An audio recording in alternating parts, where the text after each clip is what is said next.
Hello friends, तो वैसे आप सब लोग दोस्तों, आप सभी का रैंकर्स क्लासेस में एक बार फिर स्वागत है। दोस्तों आज हम सभी क्लास 9th के NCERT chapter number 1 matter in our surroundings के बारे में बात करेंगे। तो सबसे पहले आप सोच रहे होंगे कि ये इतना बड़ा सा नाम matter in our surroundings, what is this. तो मैं बताऊं कि मैटर इन आवर सराउंडिंग्स सबसे इजिएस्ट चैप्टर होने वाला है आपका केमिस्ट्री का। अभी आपको टफ लग रहा हो लेकिन सबसे इजिएस्ट चैप्टर होने वाला। क्यों? क्योंकि आप बचपन से ही इन सारी चीजों से आप देखते आ रहे हो।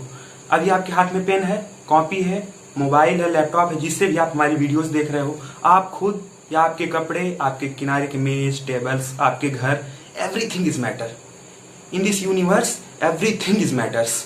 लेकिन अभी एग्जाम में लिखना होती है तो आप लिखोगे नहीं। तो आइए डेफिनेशन पे चलते हैं। तो पहली बात करते हैं हम मैटर के बारे में। What is matter? मैटर है क्या? तो मैं बताऊं आपको, matter anything which occupy space and mass, that is called matter. मतलब anything which occupies space and that have mass, यानी कुछ भी वो चीजें यूनिवर्स में पाई जाने वाली कोई भी वो चीज जिसके पास मास हो और जिसका एक स्पेस हो, जो स्पेस को ऑक्युपाई करता हो, स्पेस रखता हो। अभी मैं इसके बारे में एक्सप्लेन करूंगा डिटेल में। एक और इसका डेफिनेशन है, सेकंड डेफिनेशन है। सेकंड डेफिनेशन क्या है? सेकंड डेफिनेशन ये है कि ऑब्जेक्ट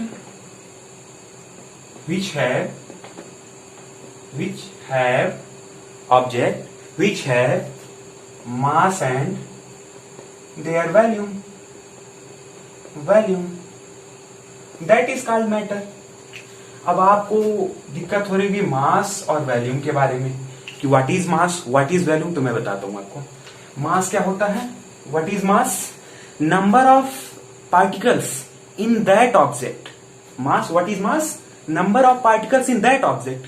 किसी भी ऑब्जेक्ट में सपोज कीजिए आप ये मार्कर में जितने भी पार्टिकल्स होंगे उनकी जो नंबर होगी that is called the mass, यानी number of particles in that object, that is called mass. And what is volume?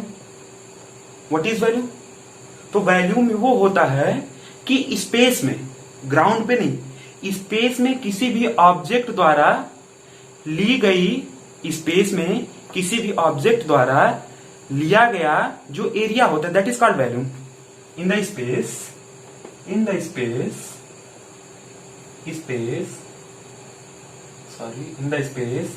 The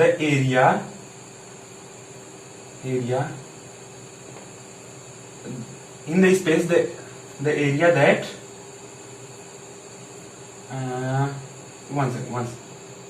इसको हम दूसरी तरीके से लिखते हैं। एक मिनट हम इसको दूसरी तरीके से लिखते हैं।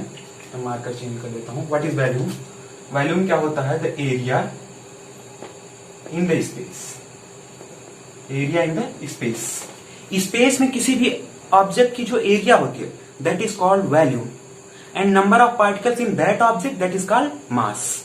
जैसे आप मार्कर से ले लें या आप खुद, आपकी शरीर, आपकी बॉडी जितने भी पार्टिकल्स यानी जितने भी सेल से बनी हुई, अगर हम बायो की बात करें तो हमारी बॉडी जितनी भी नंबर ऑफ सेल से बनी हुई that is called mass. Okay. And up to ground, यानी मैं अगर मार्कर की बात करूं, मार्कर को मैंने हाथ पे रख लिया, ये हाथ पे रख लिया तो हाथ मेरा मार्कर के ग्राउंड का काम करेगा। और हाथ से ऊपर, यानी ये चीजें हाथ से ऊपर मार्कर की जितनी भी एरिया है that is called volume. Okay. अब हम बात करते हैं मास के एसआई यूनिट की। SI unit of mass that is called KG, यानी kilogram. Okay. Then the SI unit of volume. What is SI unit of volume? Okay. SI unit of volume तो ये होगा क्यूबिक मीटर। और इसकी sign क्या है? जैसे इसकी साइन यहां किलोग्राम है मास की, तो वॉल्यूम की साइन क्या होगी? Metre cube. ओके, ठीक है, हमने जान लिया मैटर क्या होता है। अब इसके बाद जानेंगे कि हम मैटर के कंपोनेंट कौन कौन से होते हैं, यानी हम कह सकते हैं types of matter. Okay, types of matter, या किस, पहले हम जानेंगे कि किस बेसिस पे मैटर के टाइप को डिवाइड किया गया है। ओके, सबसे पहले हम क्या जानेंगे, मैटर के बाद हम सेकंड चीज पे हम क्या पढ़ेंगे, दूसरी चीज जो पढ़ेंगे वो पढ़ेंगे बेसिस, बेसिस है ना, एट विच मैटर डिवाइडेड। भाई जो मैटर है वो भी तो डिवाइड किया गया होगा कि ये ऑब्जेक्ट है, जैसे मार्कर की बात करूं तो ये क्या है, अब मैं बात करूं कि पेन की बात करूं तो वो क्या है, व्हाइट बोर्ड की बात करूं तो ये, तो इनकी बेसिस क्या है, किस बेसिस पे हम कहेंगे किसी भी ऑब्जेक्ट को कि ये क्या है ना। या हम कह सकते हैं कि उनमें कंपोजिशन क्या है ना, या हम देख के कैसे बता सकते किसी भी ऑब्जेक्ट को, हम डिस्कस करेंगे। तो सबसे पहले जान लीजिए कि basis eight which matter divided, ये जो मैंने लिखा है इसको जो ओल्ड इंडियन फिलोसफर्स थे, इन्होंने बेसिस क्या दिया, मैटर का बेसिस इन्होंने दिया 5।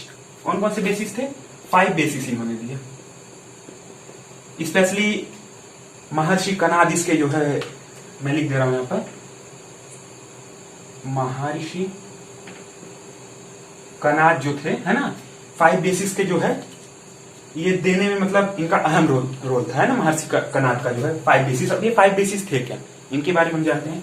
5 बेसिस थे, आपने पढ़ा होगा पंचतत्व है ना, that is called 5 basis and the old philosopher given that postulate. Okay, then air, water, okay, उसके बाद sky, okay, sky, then fire and the last is land. Okay, land, air, water, sky, fire and land, यानी हवा, जल, आसमान, आकाश, ठीक है, की बात है। फायर यानी अग्नि और लैंड यानी भूमि, धरती। ओके, बट ये तो कुछ थोड़ा गड़बड़ सा लगता है, पछता नहीं है ना। तो इसके बारे में हम जानते हैं जो मॉडर्न इस समय जो यूनिवर्सली लॉ में है ना, यूनिवर्सली जिस चीज को अभी माना गया है वो हम जानेंगे क्या है, that is modern type of basis है ना, basis of division of matter. Okay, तो मॉडर्न टाइम पे क्या किया गया है, अभी मॉडर्न टाइम में अगर हम देखा जाए तो मैटर के 2 बेसिस हैं। कौन कौन से बेसिस है, number one is physically and the number 2 is chemically. Okay, तो हम बात कर रहे थे कि जो modern type of basis of division of matter है, यानी मॉडर्न टाइप के जो साइंटिस्ट थे, इस टाइम के जो साइंटिस्ट हैं, उन्होंने मैटर को 2 प्रॉपर्टी में डिवाइड किया। ठीक है, पहली प्रॉपर्टी है फिजिकली प्रॉपर्टी और दूसरी है केमिकली प्रॉपर्टी। ठीक है, फिजिकली प्रॉपर्टी का क्या मतलब है, फिजिकली प्रॉपर्टी का मतलब है कि जिसे हम देख सकें, किसी भी मैटर को हम देख यानी सीन करके जितनी भी चीजें निकल के आती हैं, सीन करने के बाद किसी मैटर के बारे में सीन करने के बाद जितनी भी चीजें निकल के आती हैं, दैट्स कॉल्ड फिजिकली प्रॉपर्टी। जैसे अगर हम व्हाइट बोर्ड की बात करें तो इसकी फिजिकली प्रॉपर्टी क्या होगी, पहली चीज सॉलिड है, दूसरी चीज इसका कलर व्हाइट है ना, इसका जो है एक शेप फिक्स है ना, तो ये सारी चीज फिजिकली प्रॉपर्टी हुई। लेकिन अगर हम बात करें केमिकली प्रॉपर्टी की, तो केमिकली प्रॉपर्टी का मतलब हुआ किसका कंपोजिशन, किसका है, कंपोजिशन है ना, किस किस टाइप की जो है, जैसे यहाँ एल्यूमिनियम है, एल्यूमिनियम का जो है बगल बगल में स्ट्रिप लगी हुई है ना। फिर बाकी ये व्हाइट वाला जो है सनमाइका जो है, इसके लिए किस जो है कंपोजिशन का यूज हुआ है, किस केमिकल का यूज हुआ, तो that is called the chemical property. ठीक है, तो आप इसको वीडियो पॉज करके नोट डाउन करिए, नोट्स में इसको डाल लीजिए। Thank you.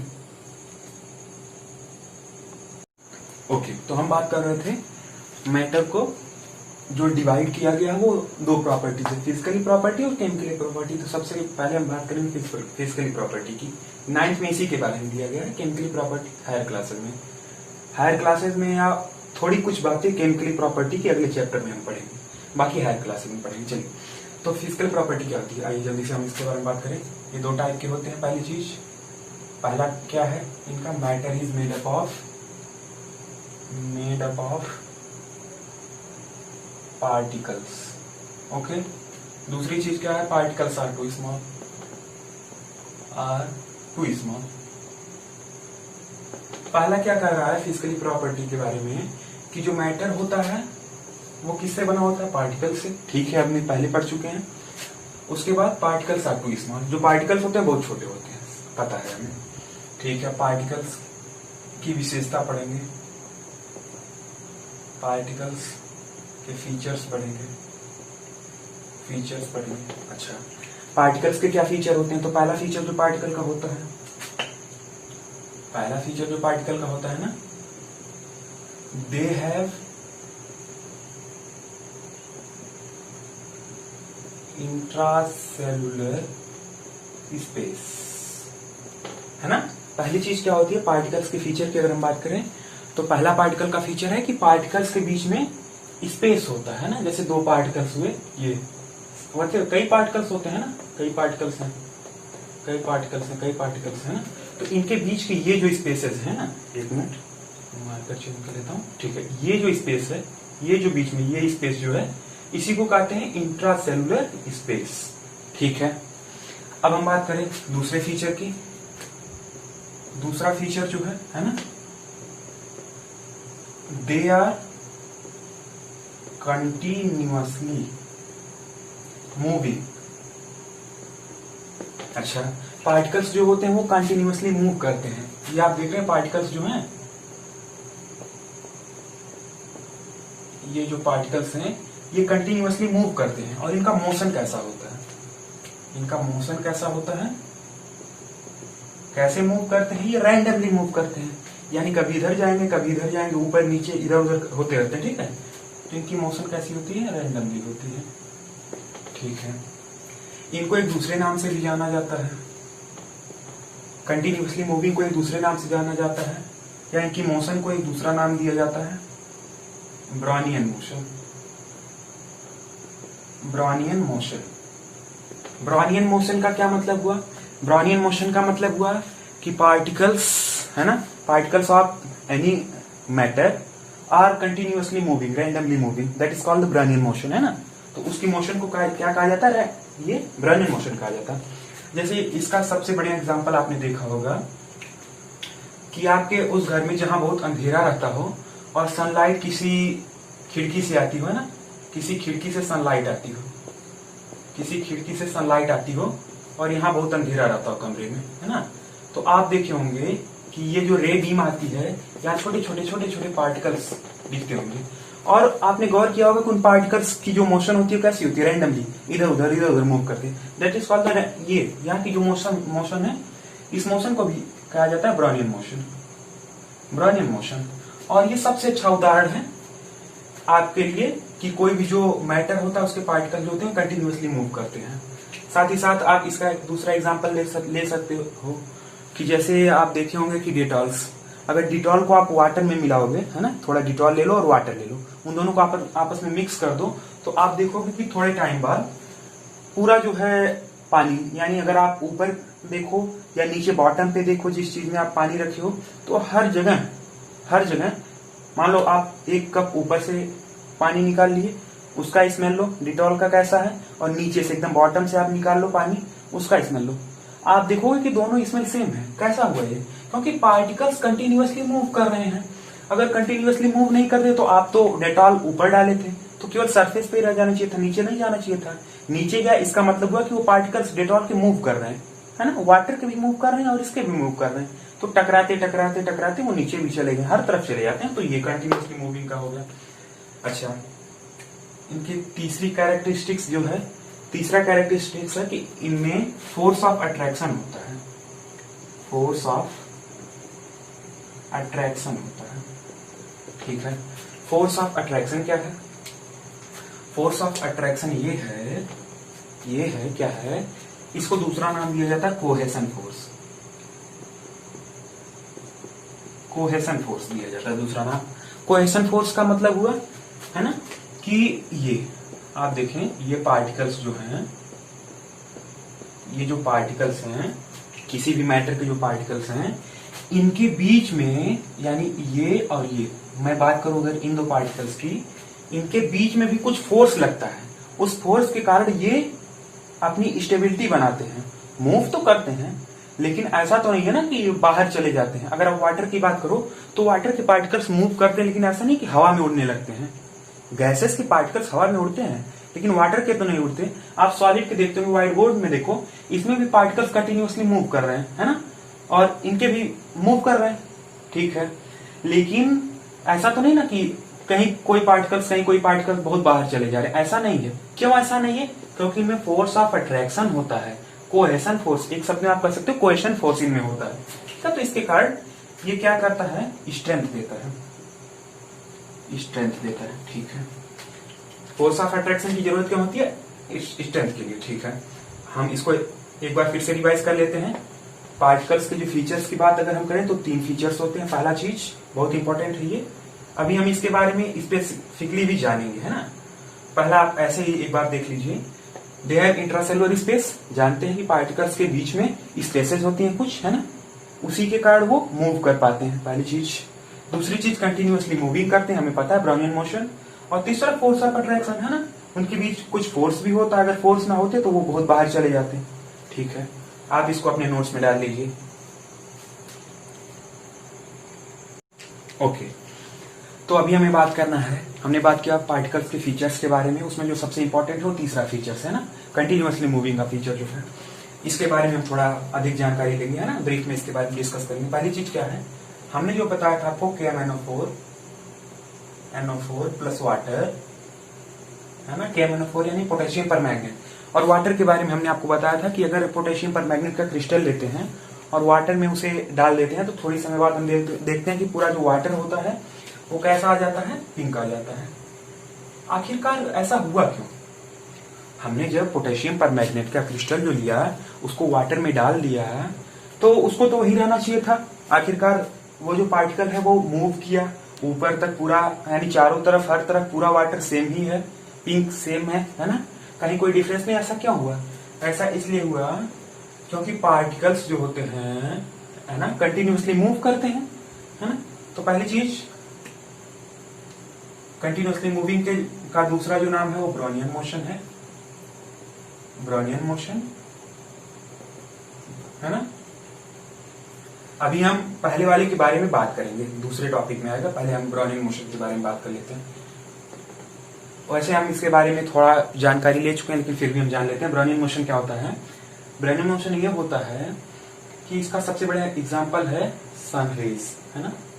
सनरेज आपके घरों में आती है, ऐसे कमरे में आप देखिए जहां अंधेरा हो, जहां डार्क हो, डार्क रूम में आप देखोगे जब सनरेज आती है किसी खिड़की से, है ना, तो क्या होता है, यहाँ जो रे बीम होती है इसके बीच में यहाँ जो पार्टिकल्स होते हैं वो मूव करते हैं, है ना, कंटिन्यूअसली मूव करते हैं, रैंडमली मूव करते हैं, तो इसी को कहते हैं ब्राउनियन मोशन। इसके बारे में हम पहले जान चुके, लेकिन फिर भी जान लिए। अब बात करते हैं पहले के बारे में, KMnO4 और वाटर, है ना। आखिरकार क्यों पार्टिकल्स मूव किए? पार्टिकल्स एक जगह से दूसरी जगह क्यों गए? क्योंकि इनमें काइनेटिक एनर्जी होती है, काइनेटिक एनर्जी होती है। काइनेटिक एनर्जी क्या होता है? काइनेटिक एनर्जी वो होता है जिसके कारण ऐसी एनर्जी जिसके कारण कोई भी पार्टिकल या कोई भी ऑब्जेक्ट एक जगह से दूसरी जगह जा सकता है ना। एक जगह से दूसरी जगह चल के जाना ही काइनेटिक एनर्जी के ही कारण होता है, ऐसा है ना, ठीक है। काइनेटिक एनर्जी हो गई, इसके बारे में हम बात करें। अब आप बोलोगे, एनसीईआरटी पे थोड़ा हम आ जाते हैं कि आप देखोगे कि जो फूड होते हैं, है ना, जो फूड्स होते हैं जब वो प्रिपेयर हो रहे होते हैं, जब वो कुक हो रहे होते हैं, उस समय हम क्या देखते हैं कि जो फूड होते हैं वो दूर से ही, आप एक घर, दो घर, तीन, यहाँ कहीं आप खड़े हो, मान लो 2-3 घर के बाद आप खड़े हो या कहीं दूर खड़े हो, है ना, लॉन्ग डिस्टेंस पे खड़े हो, फिर भी आपको इसकी एरोमा, है ना, एरोमा यानी सुगंध आप तक पहुंच जाती है, ठीक है। लेकिन अगर वही खाना ठंडा हो जाए तो आप तक नहीं पहुंचता। ऐसा क्यों होता है? तो ऐसा इसी कारण होता है कि फूड में काइनेटिक एनर्जी ज्यादा होती है जब वो प्रिपेयर हो रहा होता है, और जब वो ठंडा हो जाता है तो उसमें काइनेटिक एनर्जी कम हो जाती है। अब आप कहोगे काइनेटिक एनर्जी कम होना का काइनेटिक एनर्जी ज्यादा होना, आखिरकार ऐसे क्यों होता है? खाना तो वही है। तो मैं आपको बताऊंगा ऐसा इसलिए होता है क्योंकि टेम्परेचर के कारण। जब आप टेम्परेचर इंक्रीज करते हो तो काइनेटिक एनर्जी भी इंक्रीज हो जाती है, जब आप टेम्परेचर लो करते हो तो काइनेटिक एनर्जी भी कम हो जाती है। यानी हम कह सकते हैं कि temperature is directly proportional to, इसको कहते हैं डायरेक्टली प्रोपोर्शनल, ठीक है, डायरेक्टली प्रोपोर्शनल, ठीक है। इसके बारे में भी मैं बताऊंगा। Temperature is directly proportional to Brownian motion, नहीं kinetic energy, kinetic energy, energy मतलब क्या है इसका बताते हैं। इसका मतलब ये है कि जब आप टेम्परेचर बढ़ाते हो, है ना, जब आप टेम्परेचर इंक्रीज करते हो तो काइनेटिक एनर्जी भी इंक्रीज हो जाती है ना। आखिरकार जब खाना बनता है तो टेम्परेचर तो इंक्रीज होता है ना, तो काइनेटिक एनर्जी भी इंक्रीज हो जाती है। लेकिन अगर इसी को आप डिक्रीज करो यानी लो हो जाए टेम्परेचर, तो काइनेटिक एनर्जी भी लो हो जाएगी, ठीक है। इसको आप नोट्स में 2-3 पॉइंट्स है, इसको आप डाल लीजिए नोट्स में।